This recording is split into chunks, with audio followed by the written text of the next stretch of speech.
की बात है, ये भगवान की इच्छा की बात है कि जैसे हमने बताया नहीं कि सैनपुर में एक बड़ा कतली आदमी था, तो वो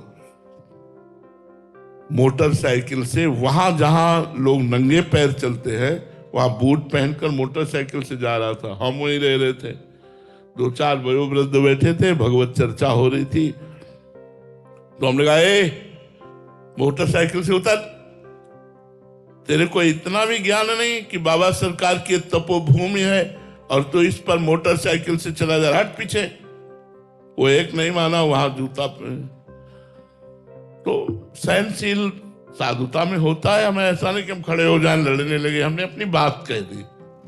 वो 1 मिनट घूमकर ऐसे आया, मोटरसाइकिल स्टार्ट करने, हम कहा, यहाँ मोटरसाइकिल स्टार्ट नहीं होगी, गेट के बाहर कर जाके।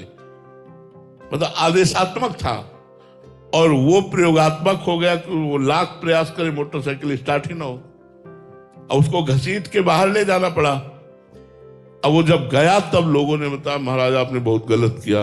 हमने कहा, हमने क्या गलत किया? बोले 10 कत्ल किए हुए, ये नामी गुंडा एरिया का है, रोज शराब पिए घूमता रहता, किसी को भी काट के फेंक देता है, और आप यहाँ अकेले रहते हैं। मान लो एक पंजीरी बाबा नाम के संत, बोले आप संत हैं, आप रहते हैं, कहीं कुछ आकर बवाल न कर दे आपके साथ। चुपचाप चला गया, हमें तो बड़ा डर लग रहा है। अरे यार, पूरा जीवन भगवान के सहारे, अगर इसी के हाथ से मरना होगा तो क्या डर है। चली गई। सुबह हम गंगा स्नान करके 4 बजे अशोक का बड़ा वृक्ष था, उसके नीचे ध्यान में बैठते थे।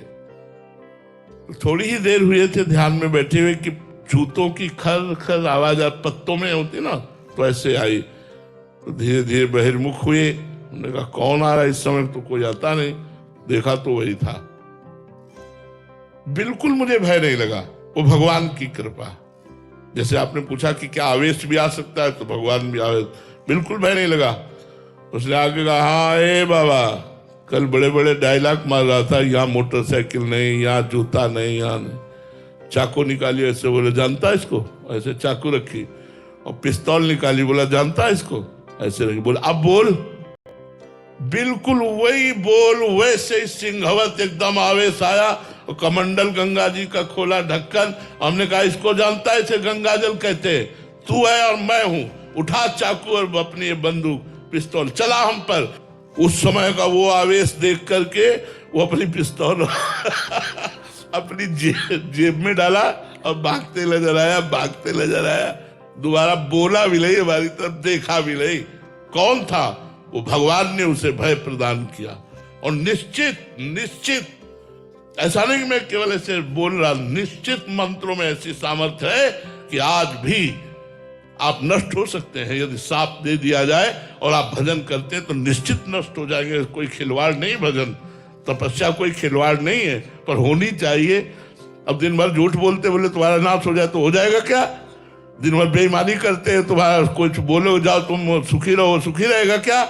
दिन भर भजन करते बोला सुखी रहो, अब उसका मंगल नष्ट हो जाएगा। मतलब वैकुंठ से पतन करवा दिया।